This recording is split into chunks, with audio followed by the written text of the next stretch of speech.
नमस्कार दोस्तों, आज के इस वीडियो में बात करने वाले हैं अफ्रीका कॉन्टिनेंट के बारे में। इससे पहले मैंने एशिया के बारे में आपको कंप्लीट जानकारी दे दी है, एक एक देश के बारे में विस्तृत रूप से मैंने बताया था।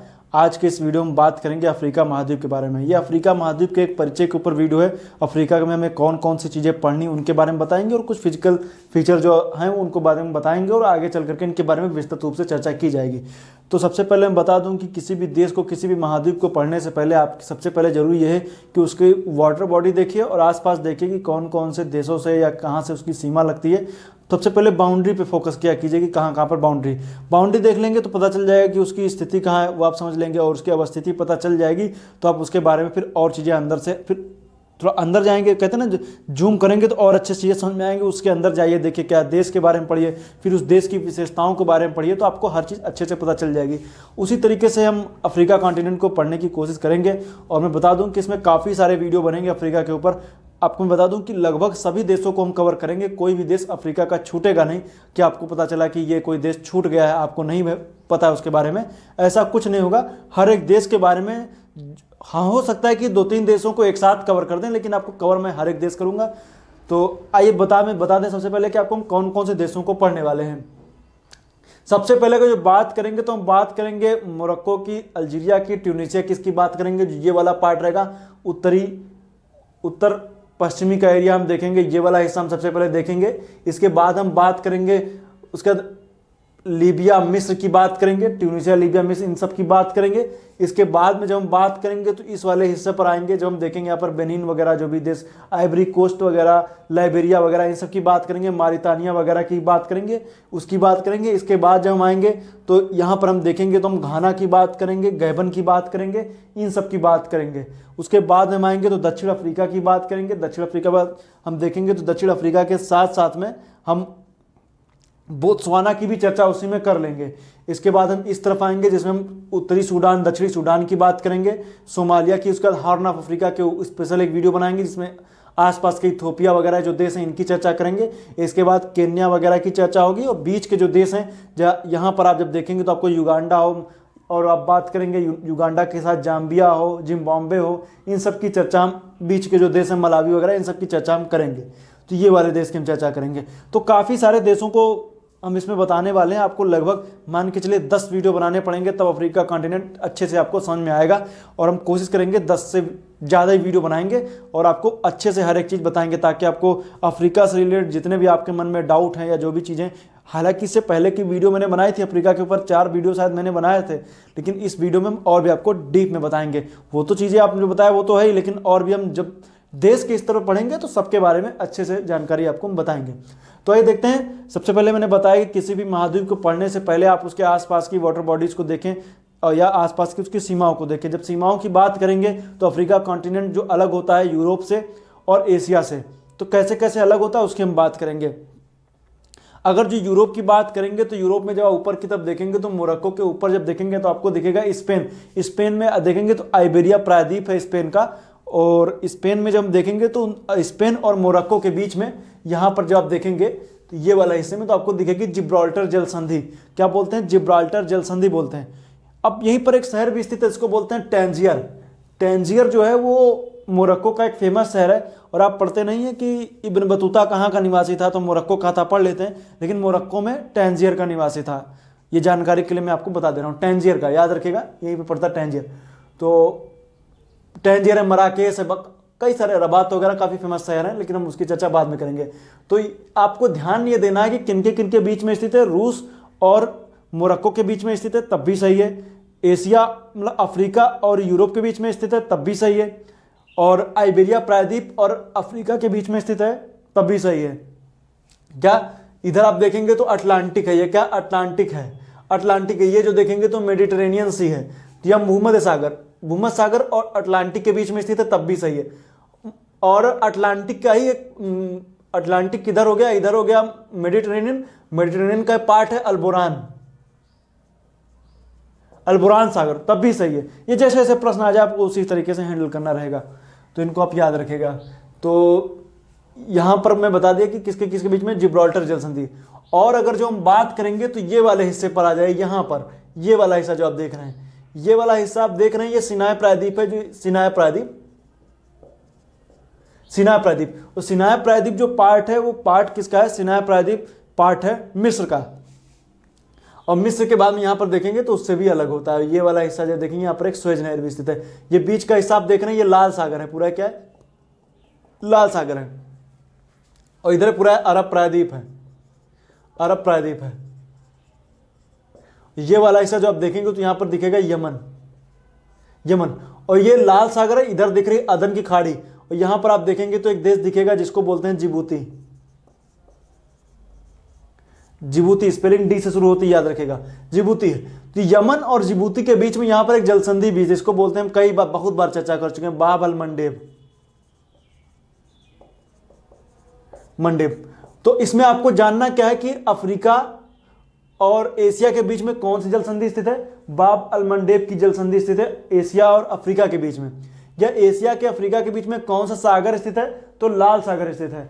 तो लाल सागर भी बाउंड्री बनाता है। और आप देखेंगे तो ये अदन की खाड़ी भी बाउंड्री बनाती है, और इसके बीच में बाब अल मंडेब की जलसंधि भी सीमा बनाती है। तो इनको याद रखेगा। बाकी और दक्षिण की तरफ आएंगे तो मुख्य रूप से देखेंगे तो इन्हीं से ही गुजरती है, मतलब इतनी जगहों से बाउंड्री लगती है। बाकी नीचे की तरफ देखेंगे तो आसपास कोई देश आसपास तो स्थित है नहीं, ना कोई महाद्वीप आसपास है। नीचे की तरफ जाएंगे तो अंटार्कटिका पड़ेगा, वो उसके यहाँ पर कोई मतलब नहीं बताने का। अब ये अफ्रीका कॉन्टिनेंट एक ऐसा महाद्वीप है जो चारों महाद्वीप में स्थित है, ये आप जान रहे हैं। यहीं पर देखेंगे तो यहाँ पर कुछ इस तरीके से ही देखेंगे तो इस वाले में पड़ता है उत्तर दक्षिण पूर्व पश्चिम। ये गोला, ये पृथ्वी हो गई, पृथ्वी के इस पार्ट में डिवाइड करेंगे, ये 0 डिग्री लाइन से डिवाइड कर दीजिए तो ये पूर्व पश्चिम में डिवाइड हो गया। इस तरफ डिवाइड कर देंगे 0 डिग्री अक्षांश रेखा से तो ये उत्तर दक्षिण हो गया, तो 0 डिग्री पे। और यहाँ से जो अफ्रीका जो है वो चारों में पड़ता है, ये आप याद रखिएगा, चारों गोलार्धों में पड़ता है। और यहाँ से कर्क मकर सभी रेखाएं यहाँ से होकर के, कर्क मकर विश्व तीनों रेखाएं यहाँ से होकर के गुजरती हैं, ये भी आप याद रखेगा। अब तो ये हो गई बातें जो मैंने बताया आसपास की बाउंड्री लाइन पे। अब आसपास के प्रमुख सागरों को देख लेते हैं। तो देखिए इस तरफ देखेंगे तो अटलांटिक सागर है, अटलांटिक महासागर। इसके बाद अल्बोरान सागर, ये पूरा मेडिटेरेनियन सी है, मेडिटेरेनियन सी के पास का ही हिस्से हैं। 2 खाड़ियाँ यहाँ पर स्थित है, एक है गावेज की खाड़ी, दूसरी कौन सी? सिद्रा की खाड़ी। दोनों खाड़ियाँ याद रखेगा, गावेज की खाड़ी और सिद्रा की खाड़ी, दोनों खाड़ियाँ याद रखेगा। दोनों खाड़ियाँ इंपॉर्टेंट है, गावेज की खाड़ी, सिद्रा की खाड़ी। इसके बाद जब आएंगे तो यहां पर आप देखेंगे तो ये वह हिस्सा हो गया लाल सागर। ये पूरा हिस्सा कौन सा है? लाल सागर। यहाँ पे अकाबा की खाड़ी, उसको रहने दीजिए अभी जानने को, ये लाल सागर है, ये अदन की खाड़ी है। ये पूरा हिस्सा जो आप देख रहे हैं, ये वाला हिस्सा, ये वाला, ये ऊपर की तरफ देखेंगे तो ये है अरब सागर, और ये वाला हिस्सा हिंद महासागर ही है, हिंद महासागर है। नीचे की तरफ आएंगे तो यहां पर आपको दिखेगा एक देश है, इसको बोलते हैं मोजाम्बिक। ये यहां पर स्थित है, यहां पर देखेंगे तो दिखेगा मोजाम्बिक। और मोजाम्बिक और इसके बीच में देश है मेडागास्कर, मेडागास्कर आप याद रखेगा। तो यहां पर कौन सा देश है? मेडागास्कर है। मेडागास्कर और मोजाम्बिक के बीच में एक जलसंधि स्थित है, इसको बोलते हैं मोजाम्बिक चैनल, ये भी याद रख सकते। यहीं पर आप देखेंगे, यहाँ पर आपको जलधारा भी दिखेगी, मोजाम्बिक और अगुल्हास की जलधारा आगे चल करके आपको देखने को मिली यहाँ पे अगुल्हास, क्योंकि एक मेडागास्कर की जलधारा, एक मोजाम्बिक की जलधारा, संयुक्त धारा कहलाती है अगुल्हास की जलधारा। हालांकि उसकी हम चर्चा भी नहीं करेंगे। ये है कौन सा यहाँ पर देश है? इसको बोलते हैं मोजाम्बिक। मोजाम्बिक का जब झंडा देखेंगे, वहाँ का जो फ्लैग देखें, AK-47 बनी हुई उसमें, तो ये आप याद रखें। बाकी इस तरफ आएंगे तो और जब देखेंगे तो ये वाला हिस्सा पूरा अटलांटिक ही है, अटलांटिक का एक पार्ट है, इसको हम लोग बोलते हैं गिनी की खाड़ी। तो इसको भी आप याद रखिएगा, गिनी की खाड़ी भी यहाँ पर स्थित है, इसको भी आप याद रखें, गिनी की खाड़ी है, ये भी इंपॉर्टेंट है, गिनी की खाड़ी याद रखेगा। अब इतनी चीज़ें जो मैंने आपको बताई है, गिनी की खाड़ी, जिब्राल्टर जलसंधि, गावेज की खाड़ी, सिद्रा की खाड़ी, मोजाम्बिक चैनल, और मोजाम्बिक की खाड़ी भी यहाँ पर स्थित है।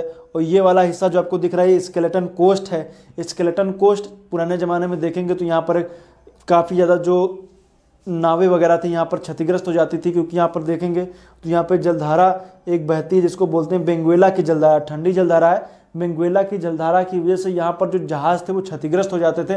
वो जहाज़ जब क्षतिग्रस्त हो जाते थे तो आदमी वगैरह जो थे वो मर जाते थे। तो मरने की वजह से यहाँ पर काफ़ी तक कंकाल वगैरह मिले, इसलिए इसका नाम रख दिया गया स्केलेटन कोस्ट। स्केलेटन कोस्ट के पास में यहाँ पर देखेंगे तो आपको मरुस्थल दिखेगा, इसको बोलते हैं नामिब। तो अभी हम चर्चा करेंगे।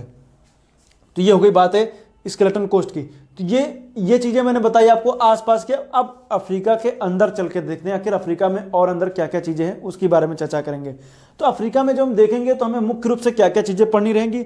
नदियाँ हो गई, झीलें हो गई, पर्वत हो गए, मरुस्थल हो गए, और जो मुख्य रूप से जो देखेंगे तो ये वाली जो ग्रेट रिफ्ट वैली, इसके बारे में देखेंगे।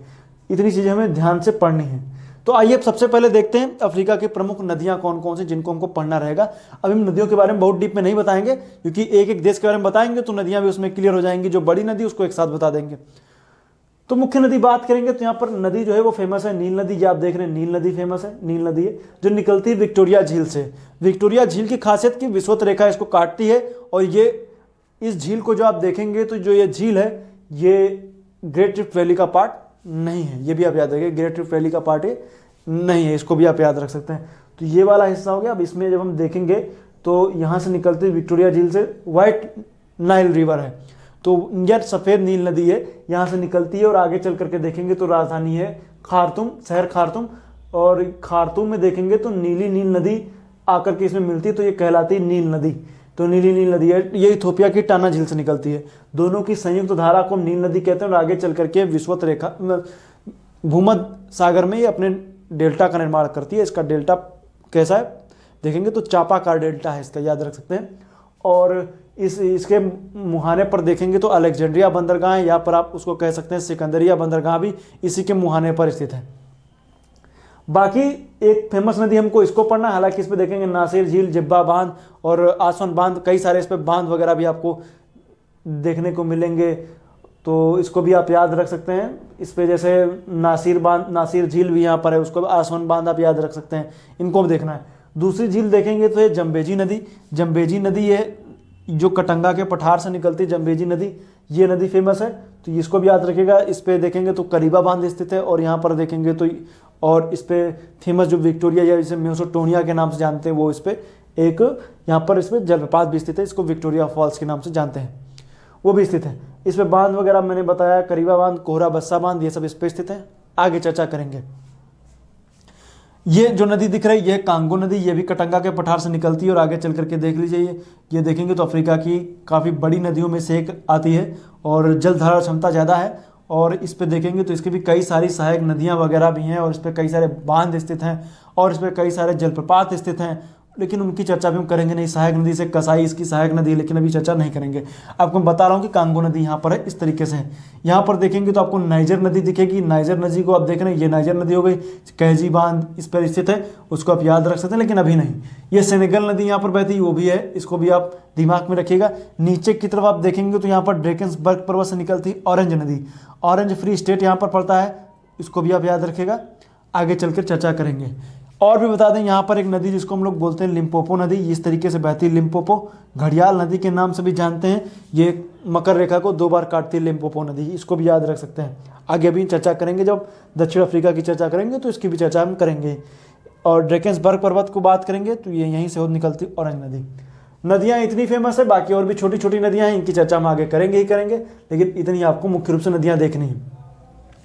अब आइए हम ग्रेट रिफ्ट वैली की बात कर लें। चूंकि बता दें कि ये हिस्सा देखेंगे तो अफ्रीका का ये हिस्सा जो है वो टूट करके अलग हो रहा है। और जब ये क्या है कि 2 प्लेटें एक दूसरे से जब दूर जाती हैं, तो जब दूर जाने की वजह से क्या होता है, जब प्लेटें दूर जाती हैं तो बीच का हिस्सा क्या होता है, मान लीजिए मेरे हाथ में ये पेन है, तो इसको अगर हम एक फोर्स इस तरफ से लगाएं, एक फोर्स इस तरफ से लगाएं, तो ये 2 पार्ट में टूट जाएगा और बीच में एक दरार सी पड़ जाएगी।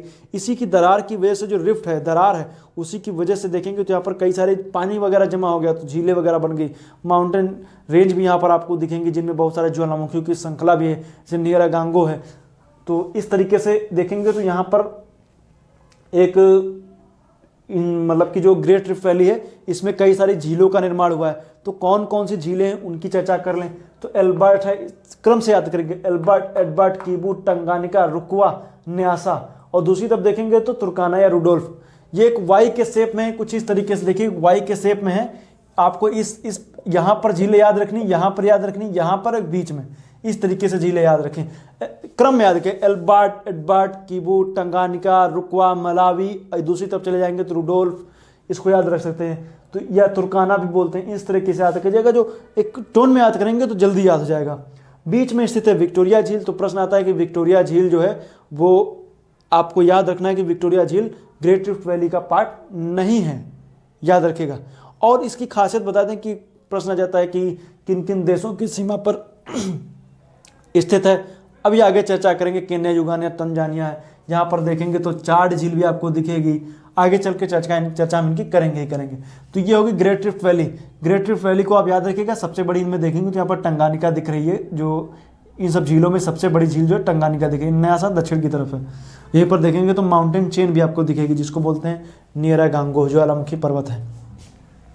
आगे चर्चा करेंगे।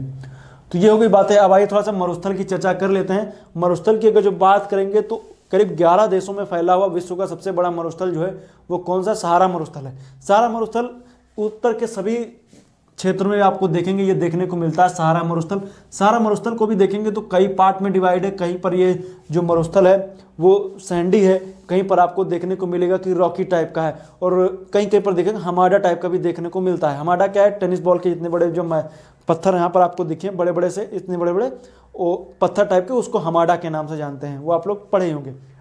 तो आगे हम खैर जब हम मरुस्थल के बारे में बताएंगे तो इन सब के बारे में चर्चा कर देंगे, कौन कौन सी स्थलाकृतियाँ, हालांकि मरुस्थल में बनने वाली स्थलाकृतियाँ जो उनके बारे में चर्चा हमने कर चुके हैं, जैसे बरखान बनते हैं और ड्राई कार्टर होता है, जालीदार सिरा होता है, इन सब की चर्चा कर चुके हैं। लेकिन आगे चल करके हम फिर एक जब भारत के, मैं चूँकि एक वीडियो बनाने वाला था जिसमें भारत के मरुस्थल की चर्चा करने वाले थे, अभी बनाया नहीं, एक वीडियो बनाएंगे तो उसमें और अच्छे से हम डीप में आपको बताएंगे। तो ये वाला करीब 11 देशों में फैला है और इसमें भी आप देखेंगे ये पूरा हिस्सा मरुस्थल का है, इसको आप याद रखिएगा। मरुस्थल के बाद देखेंगे तो ये वाला हिस्सा साहेल क्षेत्र है और गरीबी के क्षेत्र को दर्शाता है ये वाला हिस्सा, काफ़ी गरीबी के क्षेत्र में। और उसके बाद में ऊपर का पूरा हिस्सा जो मैंने बताया ये तो मरुस्थल है ही, पूरा हिस्सा मरुस्थल ही है, पूरा ये वाला हिस्सा करीब 90,000 वर्ग किलोमीटर में फैला हुआ है, करीब करीब यूएसए के बराबर का एरिया इसमें पड़ता है। अन्य जब नीचे की तरफ आएंगे यहाँ पर देखेंगे तो दो मरुस्थल दिखते हैं, एक है लीबियन मरुस्थल, एक है नूबियन मरुस्थल। लीबियन मरुस्थल जो है वो नील नदी के किस किनारे पर है, नील नदी के बाएं किनारे पर है, और नूबियन मरुस्थल नीलगिरी के दाएं किनारे पर है। तो दोनों मरुस्थल अलग अलग हैं, याद रखिएगा, उनके बीच से होते हुए नील नदी गुजरती है। एक तरफ है लीबियन मरुस्थल, दूसरी तरफ है नूबियन मरुस्थल, दोनों मरुस्थल इंपॉर्टेंट है। नीचे की तरफ हम आएंगे तो हमें और देखने को मिलता है, यहाँ पर दो मरुस्थल है, एक है कालाहारी मरुस्थल, दूसरा है नामिब मरुस्थल। दोनों मरुस्थल इंपॉर्टेंट है। नामिब मरुस्थल बिल्कुल नामीबिया के तट पर स्थित है, कालाहारी उसके बाद में स्थित है। एक यहाँ की फेमस नदी भी है जिसको बोलते हैं ओकावांगो। ओकावांगो सबसे बड़ी इनलैंड डेल्टा बनाने वाली नदी, इसका डेल्टा कालाहारी मरुस्थल में बनता है, मतलब कि नदी किसी समुद्र में, किसी झील में, इस जगह पर नहीं गिरती है और अपना जो पूरा पानी है वो कालाहारी के मरुस्थल में ये उड़ेल देती है। तो इस वजह से यहाँ पर आसपास के देखेंगे, जब आप मैप में ही देखिए तो कालाहारी मरुस्थल का जो ऊपरी हिस्सा है ओकांगो डेल्टा का जो क्षेत्र आपको दिखेगा काफ़ी हरा भरा दिखता है, काफ़ी ज़्यादा यहाँ पर जीव जंतु रहते हैं और काफ़ी आसपास के जो एरिया के जीव जंतु हैं वो ओकांगो डेल्टा पर ही निर्भर करते हैं। तो ओकांगो नदी कालाहारी मरुस्थल, यहाँ पर होटेनटोट्स देखेंगे तो यहाँ पर और में सैन कबीले वाले या देखेंगे बुशमैन वगैरह ये सब आपको देखने को मिल जाते हैं। और ये क्या है, नामिब मरुस्थल है, ये क्या नामिब मरुस्थल है, कालाहारी मरुस्थल, नामिब मरुस्थल, लीबियन मरुस्थल, नूबियन मरुस्थल और पूरा ये सहारा मरुस्थल, इतना याद रखना। यहाँ पर देखेंगे। अब आइए बात करते हैं पर्वतों की। तो पर्वत कौन कौन से हैं, सबसे पहले देखेंगे तो उत्तर की तरफ आपको दिखेगा एटलस पर्वत। एटलस पर्वत 3 देशों में है, मोरक्को, अल्जीरिया, ट्यूनीशिया। आगे चर्चा करेंगे तो याद रखिएगा। एक दिखेगा यहाँ पर लोमा पर्वत, सेनेगल के पास में लोमा पर्वत। एक ये अदमामा पर्वत है, ये अदमामा प्लेटू भी है। और हम बात करेंगे तो ड्रैकेंसबर्ग पर्वत है, इसको भी आप याद रखिएगा। तो कौन कौन से पर्वत, ड्रैकेंसबर्ग पर्वत, अदमामा पर्वत और लोमा पर्वत, एटलस पर्वत, इतने पर्वत आपको याद रखने हैं। हालांकि कई सारे छोटे छोटे और भी पर्वत हैं। अब हम बात करेंगे यहाँ के प्रमुख पठारों की। तो पठारों की बात करेंगे तो एक जोस का पठार है और अदवामा का पठार है, कटंगा पठार है। ये 3 पठार आपको याद रखने हैं। हालांकि अब जाएंगे तो इथोपिया का पठार वगैरह भी यहाँ पर पड़ेगा, और भी जब हम लोकल स्तर पर इथोपिया की बात करेंगे तो उसमें हम उसकी चर्चा करेंगे ही करेंगे। तो ये तो कोई बात है अफ्रीका की, एक बेसिक सी जानकारी मैंने आपको बताई है अफ्रीका के बारे में, कौन कौन सी चीज़ें पढ़नी है। नेक्स्ट वीडियो मेरा इस टॉपिक को लेकर के होगा, ये वाला हिस्सा मैं बताऊंगा। मोरक्को, अल्जीरिया, ट्यूनीशिया के बारे में बताएंगे, एटलस में देखेंगे, एंटी एटलस, एटलस, इन सब के बारे में देखेंगे। तो एटलस कई पार्ट में डिवाइड है, उसकी चर्चा भी हम करेंगे। तो आज के लिए इतना है। वीडियो देखने के लिए आपका बहुत बहुत धन्यवाद। मिलेंगे नेक्स्ट वीडियो में।